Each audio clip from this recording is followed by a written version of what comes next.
everybody, Uncle Rich here for Who's Telling the Truth. Today is, it's October 17th, but we're taping this show in advance. This is going to be shown on the 20th. So I hope we're not screwing everybody up, but this is the way it works. And like I said, this is show number 70, and the show is called What the Fox? Now, you know, this came from Kurt. Kurt's our sound man, and he came up with the idea. He said, Rich, have you anybody ever say, what the fox? And I said, Kurt, I've never heard of it. And believe me, I do a lot of blogging. I see a lot of different things. But, you know, I always used to think WTF stood for something different. I never really knew it stood for, you know, what the fox. So from now on, whatever you see WTF, you know it stands for show number 70, What's the Fox? And guys, on tonight's show, I tell you, I don't know what is going on. I mean, with this Ebola stuff and the climate change, and, you know, we're going to be voting, you know, a week from, in a week and a half, we're going to be voting. And, you know, tonight's show, you know, what we're going to be doing for tonight's show is going to be on, we're going to be doing a lot on Ebola, and we're going to be talking about a lot of Fox News. We're going to be doing a lot on Fox News. We're going to be showing another clip from Russell Brand's. I tell you, he did so, hey guys, he went down to Fox Studios and they tried to have him arrested. You'll get a kick out of this. And then he rips Ruppert Murdoch a new one. And I tell you, he's vicious. But, you know, we're going to talk about Fox and brainwashing. I know you're going to say, Rich, what are you talking? Guys, when you see this clip on brainwashing, you're going to go, you know what? I know people like that. I mean, it's going to be, it's scary. I mean, it's scary because these people are good. They're good-hearted people. They're sincere, but they you know, you'll see. When you see the clip, you go, wow, I never really realized it. And then, let's see, we talked about global warming. Guys, believe it or not, this is the warmest September. Once again, you know, this is above average. This is, well, the clip will explain everything in the clip. And then we have Catherine Hayhoe coming on. She's a Christian fundamentalist. That's a climate scientist. Talk about a conflict of interest, but she's going to explain. We've had her on before. And then we're going to talk about climate facts. And eventually we're going to turn it on a light note with Bill Maher. We're going to talk about income inequality. But guys, you know, I've been doing a lot of blogging, and Uncle Joey and his hottest T-Billies up in upstate New York. Joe said that they're going to start to have meetings, and you know, conservative meetings, and they were going to say the Lord's Prayer at the beginning of every meeting, and they were going to have conservative meetings. And I said, Joe, I said to myself, Joe, what are they going to teach you how not to understand science? I mean, what could these meetings be about? You know, you're already a climate denier, so I mean, what else could they possibly want to teach you? How not to read charts? How not to understand facts? Are you going to get together with your buddies so that you guys can talk about stuff that doesn't exist? All right, but anyway, guys, we're going to go right to the first clip tonight. And when you see what's going on with Ebola and what the Republicans have been doing, and guys, you're going to be very familiar with a lot of people in the clip, and you're going to hear the same redundancy. Cut, cut, cut, cut. And when you hear it, you're going to think you're watching Fox News. So Judy, hit it. Washington actually can cut spending. The CDC says its discretionary funding has been cut by $585 million since 2010. Cut less government. Cut. Cut.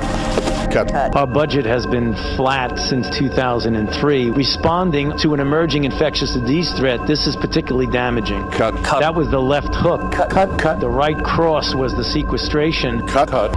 The NIH saw its budget slashed by $446 million. Cut. There are outbreaks happening today that we're not able to recognize, stop, or prevent as effectively as we should be able to. Cut.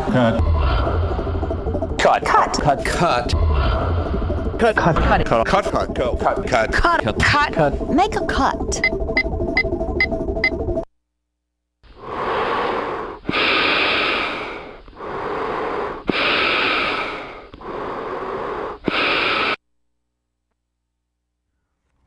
Guys, that's the most important thing I could say to you. You know, in a week and a half, get out there, get off your ass, get out there and vote. You know, I don't care who you vote for, just get out there and vote. I'm going to hope that when you go to vote, you use logic and reason and some facts. And guys, you know what? I tell you, when you go to vote, and if anybody wants to come and watch me, they can come and watch me and video it, because I love to do it. I love going to we go to Broadway School up here right by the hospital, and they always have a bunch of people outside with all their posters and their banners and everything. And guys, what I'll do is I'll try to get a group of them together, and I'll just look at them and I'll say, okay, fellas, who wants my vote? And of course, they're all I'll stick my hand out and I'll go, my vote goes to the highest bidder. And right away, they all flip out. But that's virtually what we're talking about. And especially when it comes to people like the Koch brothers, and especially when it comes to people like Fox News that always want to mislead you and deceive you.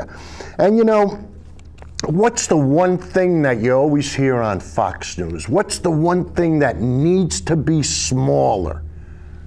The government, right? The government is a stumbling buffoon that we have no need for the government until we have a crisis like Ebola. And now all of a sudden the government's our friend. Yeah, we tried to take as much money away from the government as we could, and now all of a sudden we need the government's help, so now things are different. So now we have to start looking to appoint a czar. And what's the one thing that Fox News can't stand? What's the one thing that they hate? Czars. So Judy's directing today because John's busy putting up solar panels, so he's working overtime, making the big bucks. And like I told you guys, the solar industry is happening. If you're looking for work, Kurt sent one of his buddies down to Raw Solar today. Guys, the market is available and it's open. But I'm sorry I got sidetracked.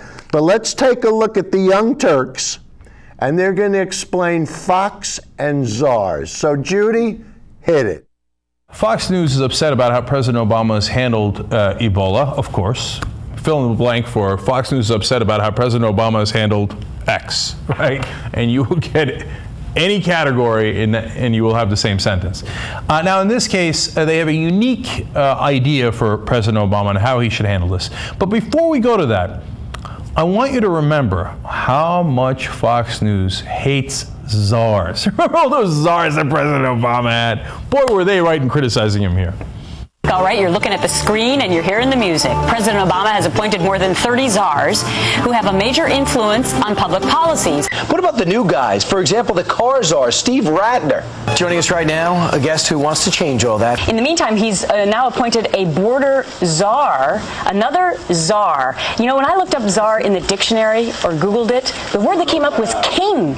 And I was wondering to myself why we are having so many czars/kings now in America. Does anyone have the answer for me? Now they have dozens and dozens of czars in the first 8 months. Every problem has a czar. King of the border, king of drugs, king of the king of the car problem. King of the world. I have really been sitting back and waiting for Republicans to stand up and speak out about this. Actually, when you think about it, czar is a Russian word, and we've actually, on the big screen over there, we put up the Russian czars through history.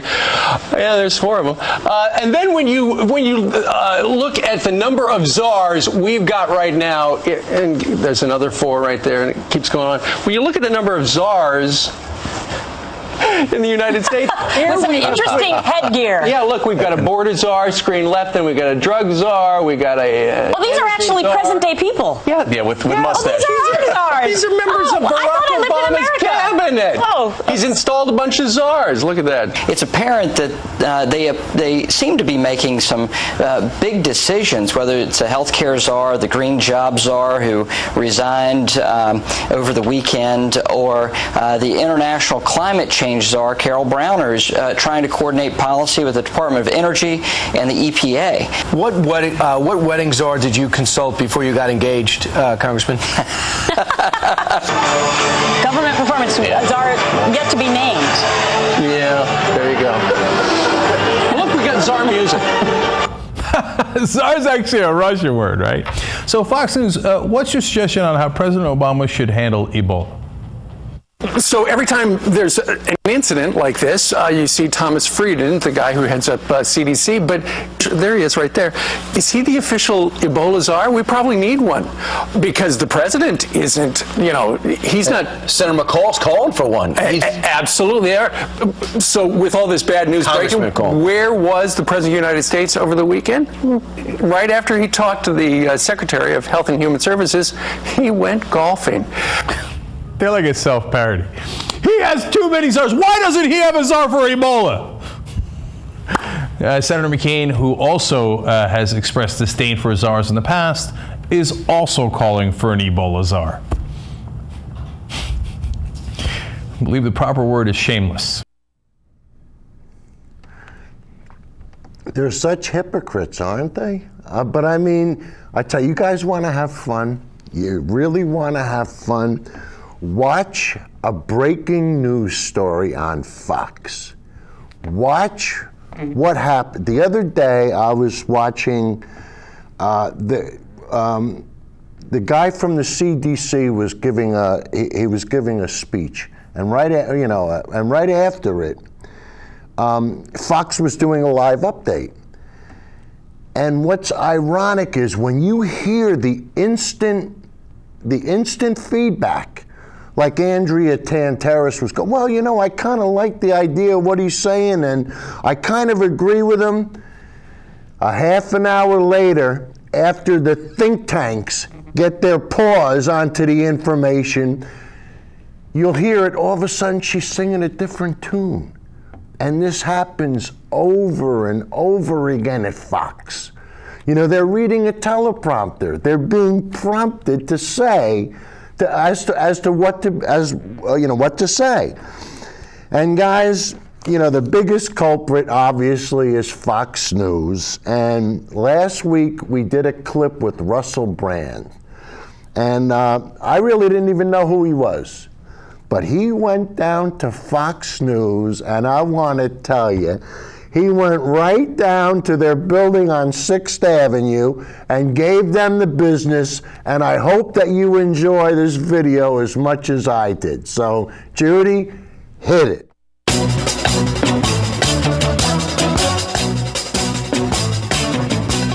Hello, welcome to the Trues. Trues is true news, news you can trust. I'm the host. Subscribe here to Trues. Here we are at Fox's headquarters. All the greats are here.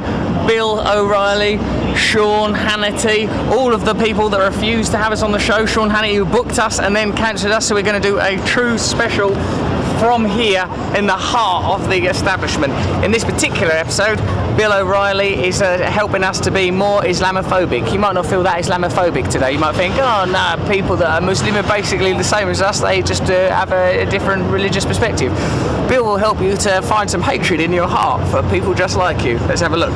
Is Islam a destructive force in the world? All throughout the world, there are about 1.6 billion Muslims. In a way, Bill helps to answer the question he's posing, is Islam a destructive force? Well, if there's 1.6 billion billion Muslims in the world, and only occasionally there are events motivated, at least superficially, by Islam, then the question answers itself, doesn't it? A lot of Islamic countries under Sharia law treat women like garbage. You do know that's true, right, sir?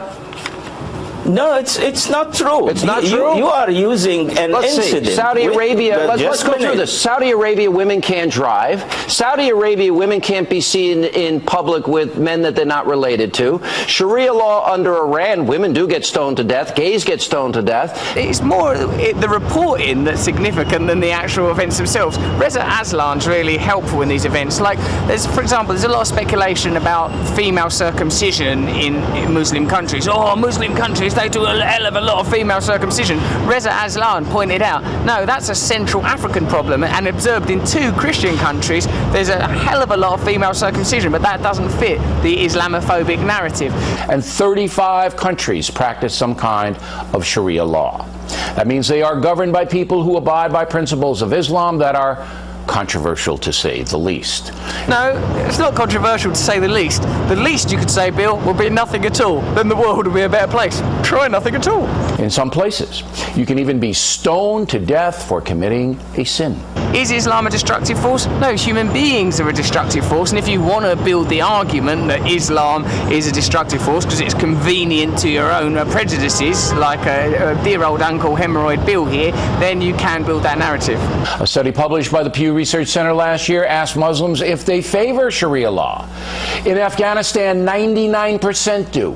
That's an example of how you can use statistics to support any argument you want. For example, 80% of Americans believe that their country, America, or our country, if you believe the world is just one lovely, cuddly place, 80% of American people believe, oh, here comes some security, 80% of Americans believe, yes sir. You can't film here. This is private property. This bit here?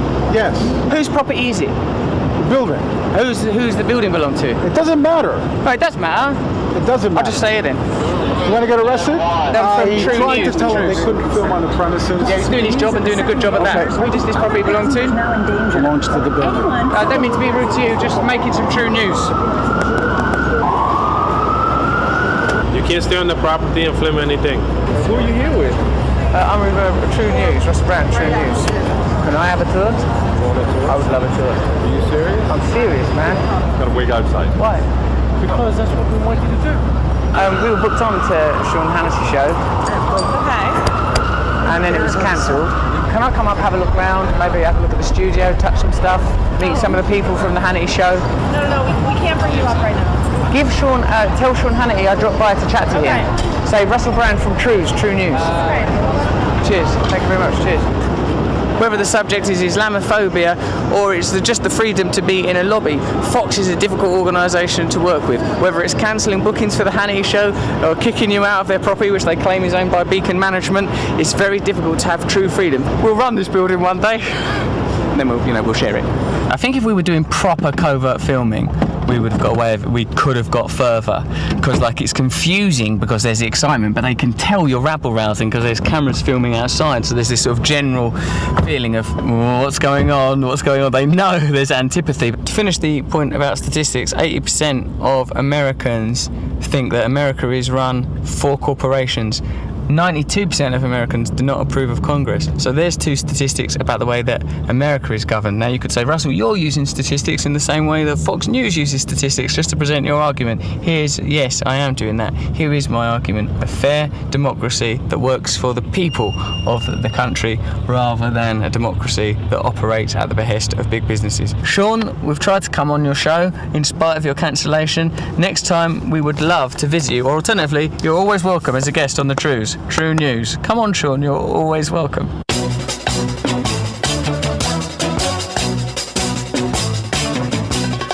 Nose is a tool that is abused to fool you and to leave you scared and confused.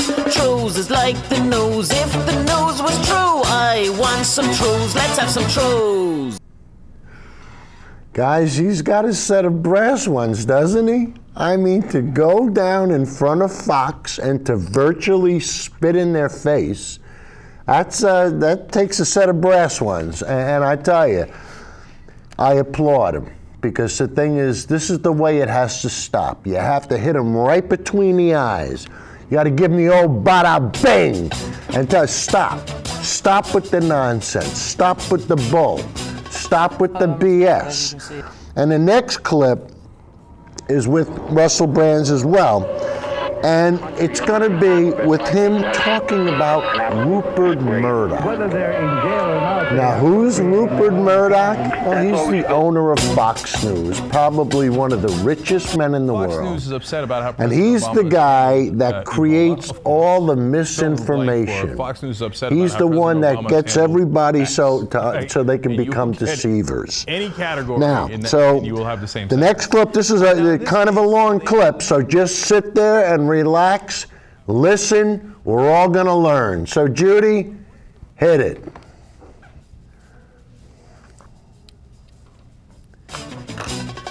Hello, I'm Russell Brand. As you can see, I'm English. This is the Truths. In this edition of the Truths, we're looking at No volume out here, Kurt. Ruppert Murdoch's analysis of climate change. Ruppert Murdoch, given he owns most of the media, don't often crop up on it. Ruppert Murdoch, congratulations on 50 years of The Australian. So in this episode of The Truths, we'll look at Murdoch, see if we can understand what he's saying and why he's saying it. Because in this one, he's one of them climate change deniers, isn't he?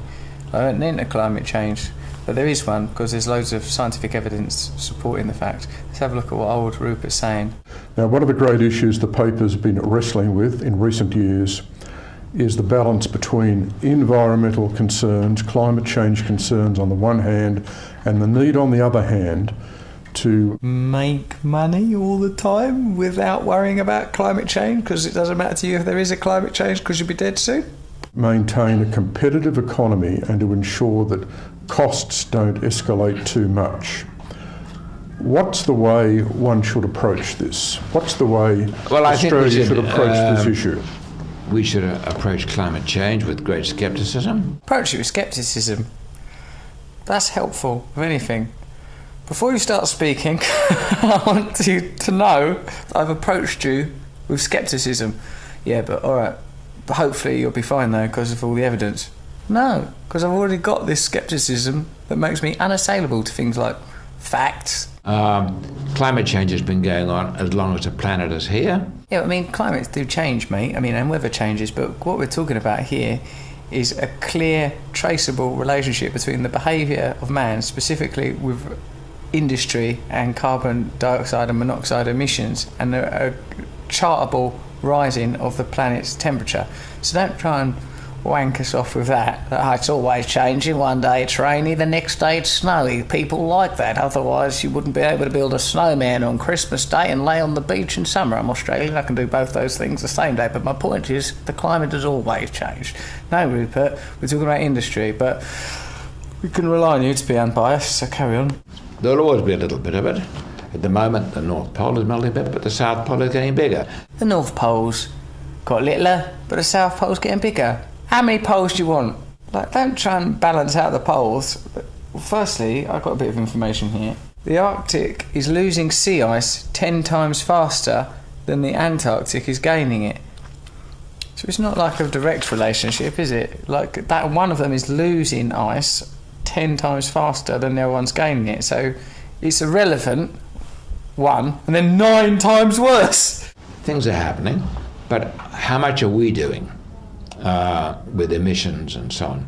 Well, as far as Australia goes, nothing in the overall picture. You know, like when you're a little kid, the cliche of like you take your ball in when you've got to go in, because he knows he's got to go in, he's taking his ball in. But the ball is the planet that we're all living in. In terms of the world's temperature going up, the worst aspect, the most alarmist things have said maybe 3%, 3 cents, Right, Rupert, learn the actual measurement. It's 3 centigrade in the next 100 years. Right, what they're saying is, in the worst case scenario is that it could go up by 4 centigrade in the next century. All of that would be human caused. The best case scenario would involve about 1 centigrade global surface warming over the next century, and that's if we take serious action. But like Australia, the country where Ruppert Murdoch's got a huge amount of power through his media outlets, has just removed carbon tax. So he's got a lot of power, dear old Rupert, and he's using it really badly. Now, what it means is that if the sea level rises 6 inches.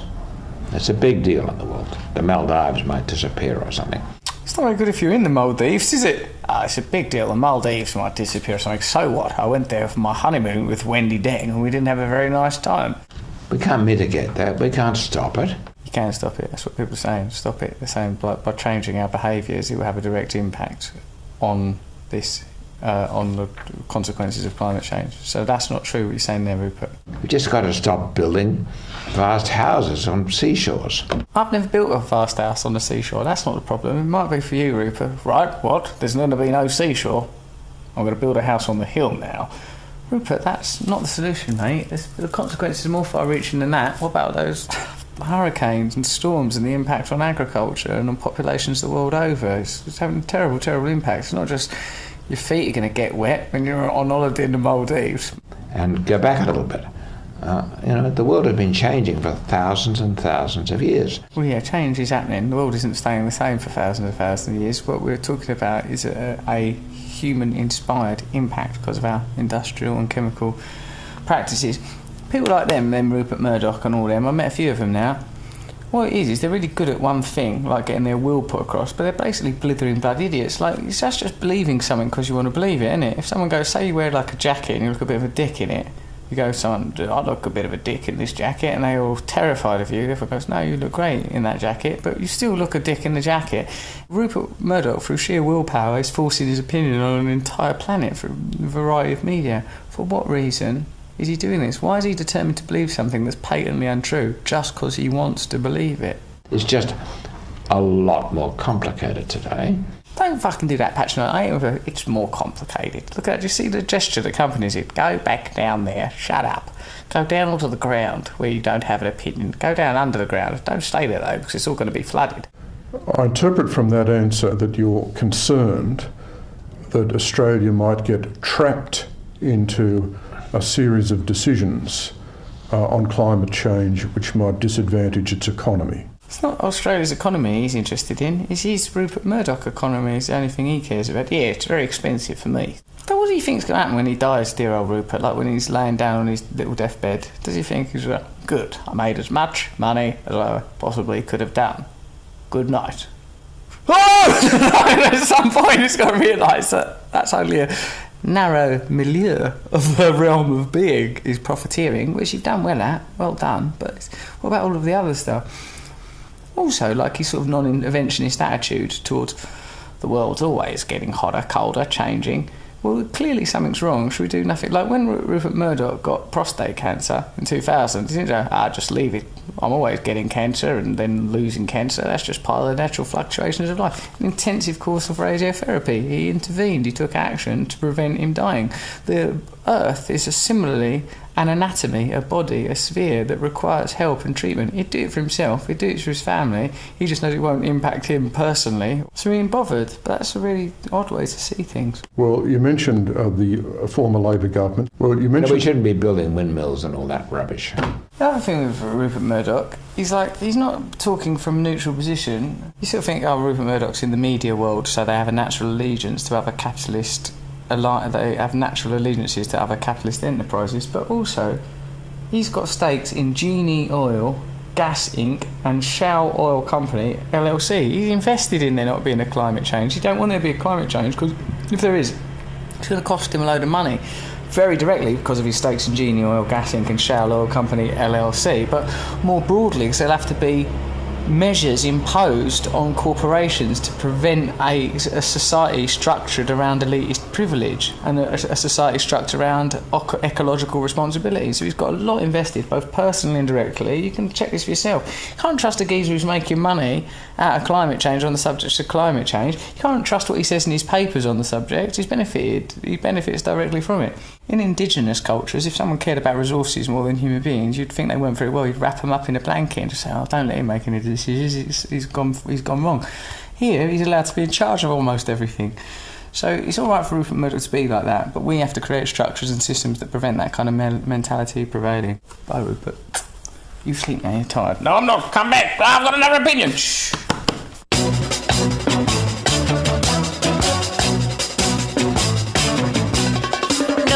Is a tool that is abused to fool you and and to leave you scared and confused. Truths is like the news. If the news was true, I want some truths. Let's have some truths. Guys, you gotta give me some feedback on Russell Brand's. You know, on Facebook, you know, when I upload this on YouTube and on Facebook, you guys got to let me know. You know, he might be a little strong for some people. I mean, that's one of the reasons why I like him. But just let me know if you know what you guys think of him. But if you'll notice, he said one thing. Whatever Ruppert Murdoch believes, the entire world believes, and that's so true. When you control an entire media complex, and isn't it funny how Fox always has the opposite view? How Fox always seems to have, like there's two sides to every story? Let me tell you something. There isn't two sides to every story. Or if there is, one of them's wrong. And that's what Fox always tries to do. Fair and balanced, my butt. They ain't fair and balanced. They want to brainwash you. And that's exactly what it is. When you're watching Fox, you're being brainwashed. And we're going to show you a clip now. This is a woman who's, well, in the clip you'll understand, but he started listening to Rush Limbaugh, and he started listening to what I call hate radio. Because when people deny facts and they deny the truth, it's got to be hateful. So I call it hate radio. But this guy started listening to hate radio, and his life completely changed. He became brainwashed. And she's in the process of making a movie on it that shows the transformation of her father. But here is the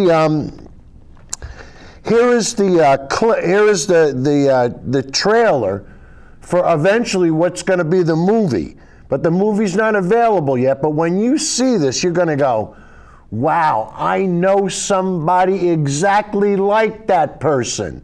And guys, it's the people that listen to hate radio. So Judy, play the clip and you'll see what I mean. Any country undertaking over that black people has been an absolute disgrace. Whether they're in jail or not, they are appropriating their own kind. That's why we should go in there and stop them before they destroy our country. Here was my dad with me when I was a baby. He really loved me. My dad was pretty goofy. All the kids in the neighborhood really liked him. He was a really good dad.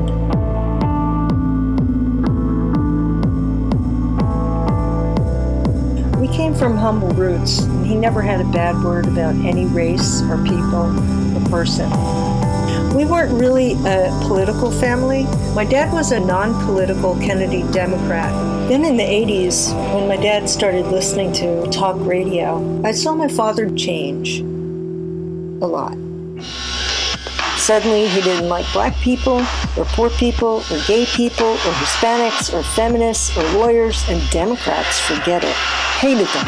And when he found Fox and discovered the internet, it was like he moved to another planet. What happened to Dad? When we moved to Maryland, and he had a very long commute by car, would listen to the radio on the long drive. Then he started to change. I can't take these screaming savages, whether they're in African Methodist Church, whether they're in the streets, burning, robbing, looting. I've seen enough. Quest to make women more like men, dress like us, acquire power like us, have careers like us. Most people don't think about this, but talk radio is something, unlike a lot of other media, that's almost always done alone. People almost always listen to it alone, and they're listening to this one other person, and there's sort of a personal thing there and a connection. Pretty much the first thing I looked into was Roger Ailes' blueprint for Fox News from the Nixon days called A Plan for Putting the GOP on TV News.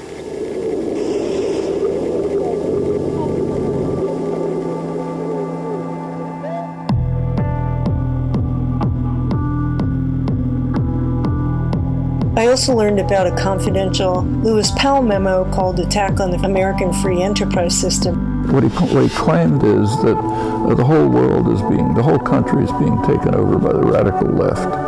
The government, the media, the universities, of course, everything's run by the far left. These were right-wing think tanks putting forward stuff that basically wasn't academically sound or intellectually sound, but had good propaganda value. You had groups that bashed liberal journalists, and then ultimately it led to the right-wing media itself. Up till that period of my life, I never paid attention to politics. So that's when I started reading the newspapers, listening to the radio, and that's how I became a Republican. Now that you ask me that question, I wondered how and when did that happen to me? It wasn't the only dad this happened to. It happened to others, uncles, aunts, cousins, brothers. In fact, they found it to be a phenomenon.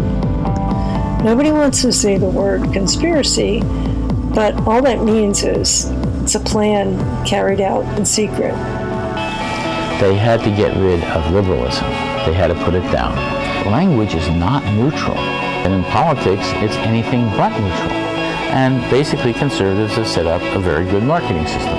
It's really designed to create confusion, create misinformation, create fear. The Republican noise machine is one of the Republican Party sort of works in concert with Fox News, with Rush Limbaugh, with AM talk radio. In asking the question, what happened to my dad, it's really like asking what happened to our media.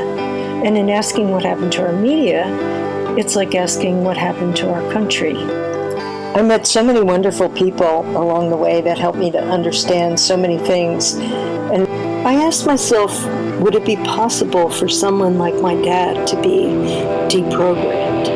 As I continued my journey, I was about to find out.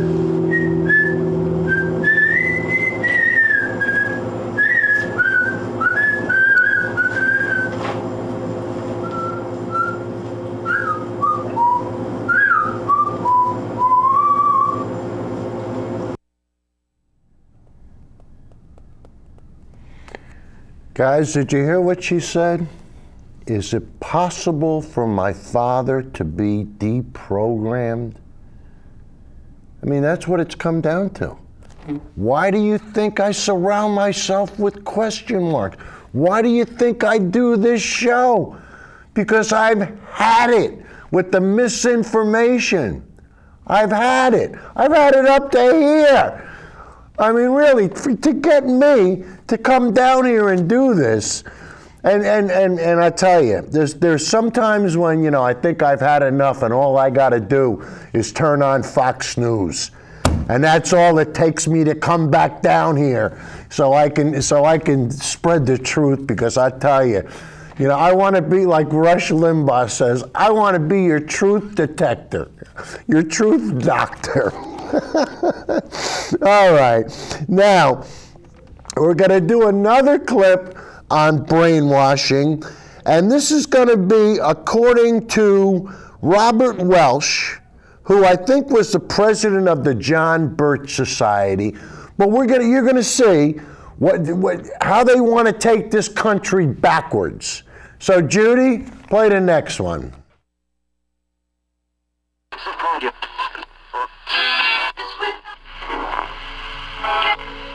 The right wing wants to rid us of the IRS, rid us of the Federal Reserve, rid us of the direct election of senators, rid us of every piece of progressive legislation ever passed. The radical right wants to take us back 114 years. They saw 1900 in America as like the apex of when we were great as a nation. 1900, before the income tax, before the Federal Reserve, before any progressive legislation was considered or passed, before child labor laws, before women had any rights, before women even had the right to vote. Robert Welch talked a lot about 1900 as this glorious time in American history. And he said, there were Pockets of poverty. Now, if you know anything about 1900, you are now laughing. Pockets of poverty, however, he said. But it was a healthy kind of poverty. Poverty free from government interference, where every man understood that relief from dire want was entirely his own responsibility. Thus, the blessings of liberty outweighed the poverty.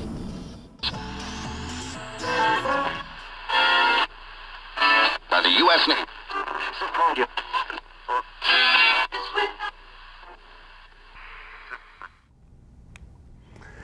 Guys, you see how they disguise everything as liberty and freedom?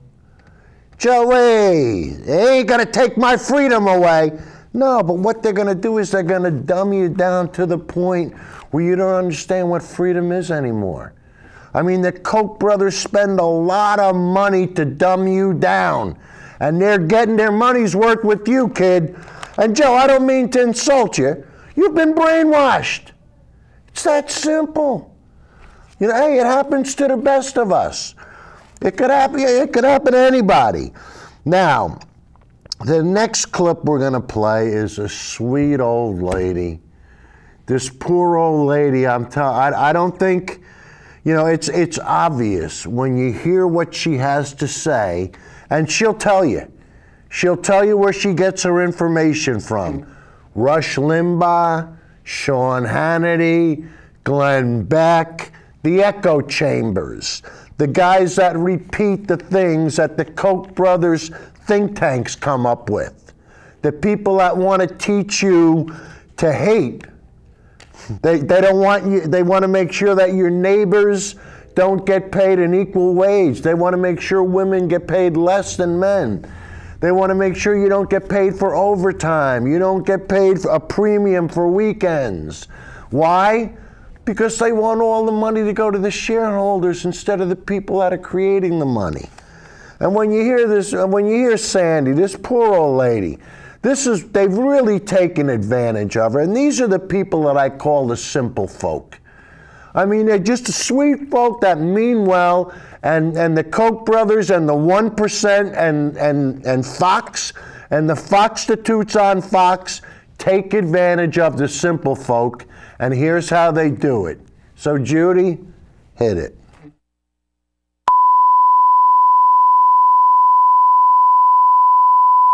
What's your name? Sandy.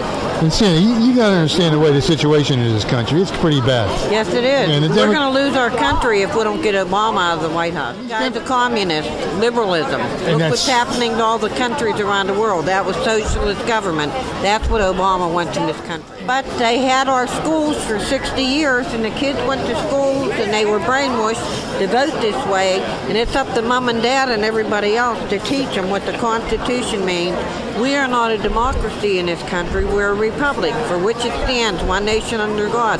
They've taken God out of everything.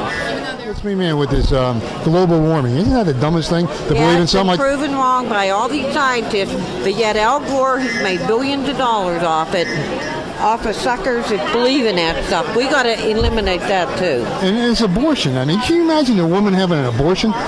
I mean, isn't that crazy? Hey, it's crazy, but Obama thinks you could take a 7-month fetus and beat it over the head, the baby when it's born, and kill it.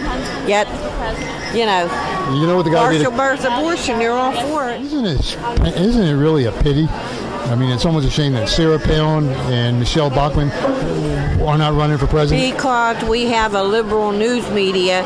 They were brainwashed going through school, the college professors. They tried to destroy them with slander. They're trying it on Herman Cain now. Anybody, I'll tell you what, anybody the Democrats are afraid of, they go after like they're under attack, and they attack them. Because they know Sarah Palin, these people will not put up with the crap that's going on in the country. They're going to change it and make it better and for the people. These people are educated, Sarah Palin and they are. And then, they're like you and I. They're not the clique in Hollywood, the good old boys club, and that's what it is. What would you like to tell the Democratic Party? Because I'll tell you what I like to tell them. What would you like to tell? I want to hear. My son told me to tone it down. Yeah, you know what I want to tell Obama? You know, where's he from anyway? Kenya? Yeah, I believe he is. I believe he was born there, but he's hiding it. I think after all this is done, they're going to bring out all this stuff. They hid his college records, his name, and all this. Nobody can find a person who went to school with him. They said he had an affair with a guy. All this has been buried. Well, I want to see what happens after he's out of office. Somebody's going to dig all this up. Right. He shouldn't even be president. Now you say, I know he's like a bisexual. You know who's behind him? Yeah. George Soros.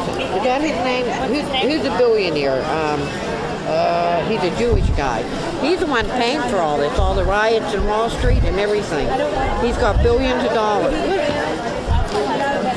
You know, that's what I thought. Like Barack Obama's, is he bisexual or homosexual? Well, that's what they're saying. Right. He must be. And he had a guy. And what happened? He's having an affair with a guy. Yeah. And the only reason he got married, just to fool people, that he's a heterosexual. And, you know, and us Republicans want to get rid of it. Don't they realize what's going to happen with taxes? I will not get the care I need because I'm over 70. It's like, Grandma, you go die. I mean, we need to repeal it, and that's why we need to vote for somebody. Hey, our health care is the best in the world. We have a great health care system. But the Democrats want to screw it up like they do big government. So we got to shrink the government and get rid of the health. Thank you. Where do you get your news from, though? Washington Law. What about Glenn Beck? They're pretty good. They're Hannity. I read. I go to Tea Party. I'm a Tea Party member. I go to the Tea Party rallies. Very informative. They have meetings every month. And everything they say is fact. Yes, yes, yes. You can line it up. It's all based on the Constitution of the United States. Guys, don't you feel sorry for her? I mean, can you imagine if that was your mother and she had been misled like this? And I mean, you had to deprogram her? I mean, could you imagine if you listened to radio like this and this changed, you know, this changed you the way it's obviously changed her? I mean, she's got everything backwards. You can see she's a devoted follower of Fox. She's foxing her facts. You know, she's just, you know. All right, now the next clip we're going to go back because, like we said, there's one more week before we vote. And we're going to show you a clip from Andrea Mitchell, and she's with Wendy Davis. Wendy Davis wants to be the governor of Texas, and she's in a fight with a attorney general who made a lot of money because he was injured in a tree accident. So, but I want you to, you know, listen about the wheelchair thing, but most importantly, I want you to hear what she has to say about the 1% and the Koch brothers and the people that are helping to finance these elections. All the people that are standing behind Citizens United, all the dark money, so they can elect their crony friends and get them in there so they can buy the government and pollute the planet. All right, so Judy, let's hit us with the next clip with Andrea Mitchell.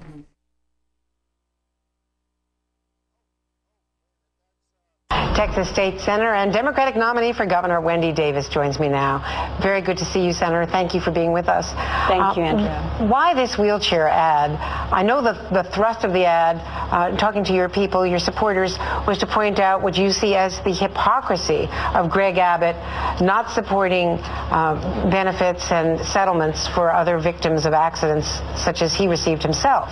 But do you think that the graphic showing the empty wheelchair, focusing on his being wheelchair bound, crossed a line?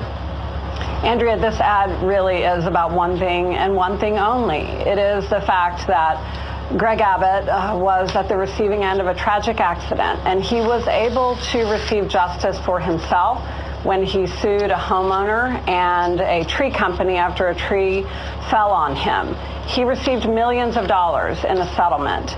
And since then, in his entire public service career, he has been working to kick that ladder down and deny that same opportunity for justice to other people, fighting for.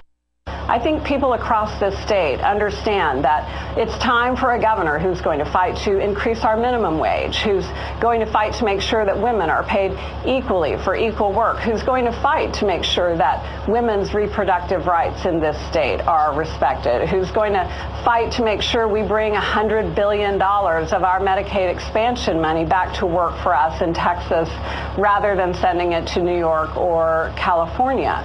This is the choice between these two candidates. It's a choice between someone who will be fighting for them and be their voice every day, and someone who has shown time and time again that he'll sell them out for his insiders and donors whose favor he seeks. And you don't think it was a personal attack? Absolutely not. This is about who he has been as a public servant. And we've seen it time and time again. He took $100,000 from the Koch brothers and then reversed decades of practice in Texas and ruled that families no longer have a right to know where chemicals are stored, even if they're stored right next to their homes or where their children go to school. He took $340,000 from payday lenders and then gave them the green light to charge military families and teachers and other hardworking Texans unlimited fees in our state. He took $700,000 from Farmers Insurance, and then he presented to the court a settlement that absolutely sold out the insureds of this state, a settlement that was so bad that the judge accused him of laying down to Farmers Insurance. Time and again, he has shown that this is who he's fighting for. He's fighting for the insiders, not for the hardworking people in our state. Wendy Davis, thank you so very much. Good, thank you.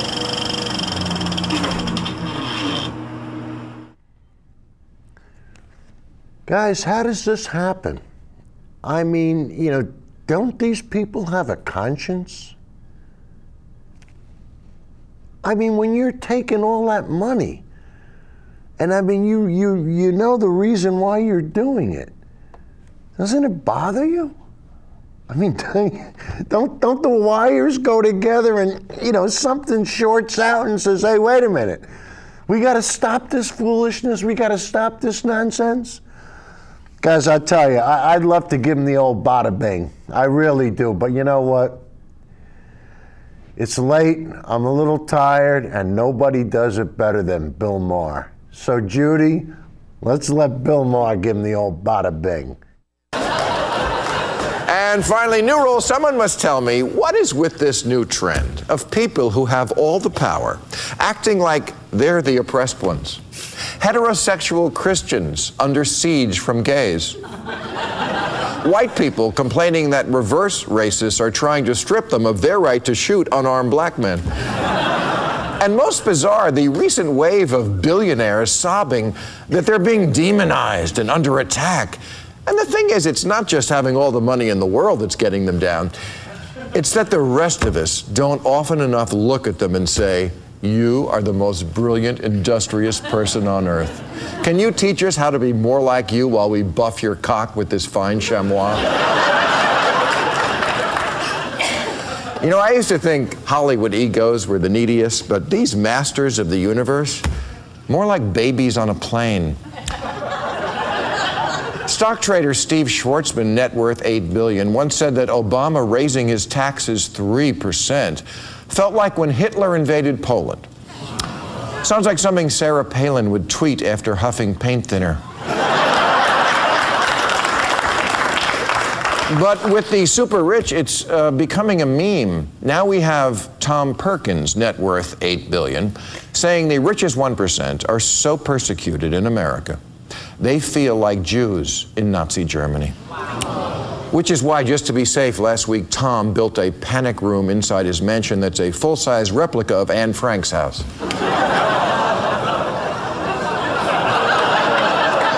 Is it really that hard out there for a pimp with $8 billion? You know, even when your shady financial tricks tanked the economy, nothing happened to any of you. Nobody went to jail. Nobody went broke. Justin Bieber didn't even egg your house. You just got richer while everybody else got poorer. The Oxfam committee released a report this year on global inequality, and the 85 richest people, 85, own more than the bottom 3.5 billion put together, which is half the planet. This is a real problem, and not just for when they go halvesies on a wedding present. And not that that Nazi-Jew analogy deserves to be taken seriously, but the Jews didn't do anything to deserve the hate they got. But America's super rich? In the last 30 years, even though worker productivity went up 90%, income only went up 8%. If I was working twice as hard and someone else was reaping almost all the reward, I'd hate them. And I'd also want to know, how could that happen? Well, billionaire Sam Zell knows the answer to that. He said the rest of America should stop bitching about the 1% and realize they are the 1% because they work harder. Okay, now we do need to come after you with pitchforks.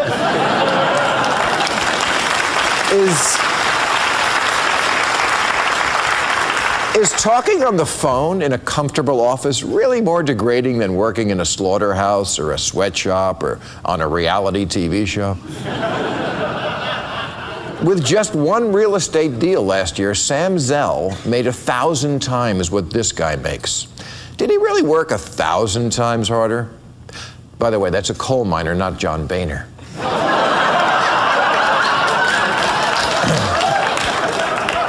Did you know that during World War II, FDR actually proposed a cap on income that in today's dollars would mean that no person could ever take home more than about $300,000. Okay, that is a little low. But wouldn't it be great if there... Wouldn't it be great if there were Democrats out there like that now who would say to billionaires, oh, you're crying? We'll give you something to cry about. You don't want a minimum wage? How about we not only have a minimum wage, we have a maximum wage?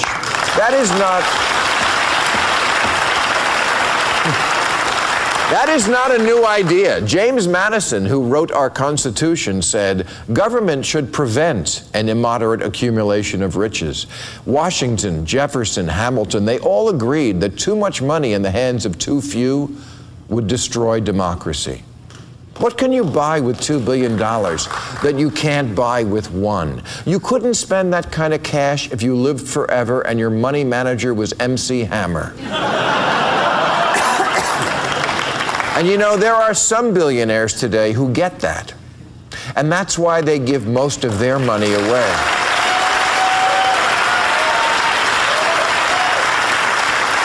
As Warren Buffett once said, I should write a book on how to get by on 500 million because apparently there's a lot of people who don't know how to do it. Okay, that's our show. We're off next. Guys, I can get by on 500 million. But, Judy, how much time do we have left? Guys, we always have this problem, and because we're short-handed today, very little time left. 30 seconds. All right, guys, we did want to tell you that climate change, that September was the warmest September ever on record. And that this has been a trend that's gone on for, I think, oh, I'm going to get the amount of months wrong. It's 300-something months. I wanted Judy to put up the chart, but, you know, we're a little bit crazy back here, and we're out of time. So anyway, guys, next week, we're going to primarily look at elections. Look at that. Judy, oh, you had it and you just lost it. But that chart that she just put up was the chart that proved, there you go. Look at that. Guys, that chart is from NASA, and it's from the NISS at NASA, the National Space. So you know it's factual, you know it's the truth, and the graph is as plain as the nose on my face. So guys, we'll see you next week. And everybody, have a nice weekend. Toodles.